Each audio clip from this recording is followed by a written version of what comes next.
បាទសួស្តីបងប្អូនទាំងគ្នាឥឡូវនេះក៏ម៉ោង6:17នាទីបងប្អូនណាថ្ងៃទី18ខែ4ហ្នឹងបងប្អូនណាហ្នឹងហើយក៏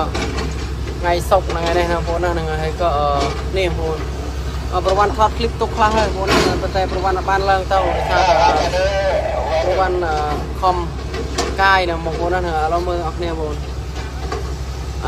កន្លែងនេះឃើញតែពីព្រឹកមកហើយជា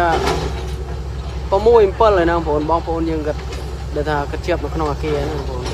តែអត់មានអ្នករស់ហ្នឹងបងប្អូនណាហ្នឹងហើយអានេះក៏គេឡើងទៅយកទៀតហើយថ្ងៃនេះក៏ប្រវត្តិ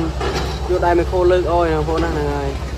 យកទៅ2 3ហ្នឹងបងប្អូនណាតែប្រវត្តិថតវីដេអូទុកហើយណាបងប្អូនណានេះក៏មកត្រៀមចាំទៀតហ្នឹងបងប្អូន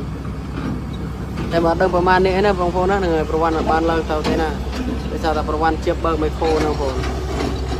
នេះក៏ប្រវត្តិចាំលើកអូខេបងប្អូនណាហ្នឹង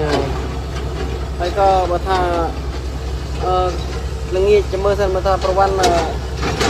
រឿងតនេះសិនចាំប្រវត្តិឡើងទៅថតឲ្យលើបងប្អូនណាហ្នឹងហើយក៏คลิปនេះក៏មានតែប៉ុណ្ណេះបងប្អូនណាហ្នឹងហើយអរគុណច្រើនបងប្អូន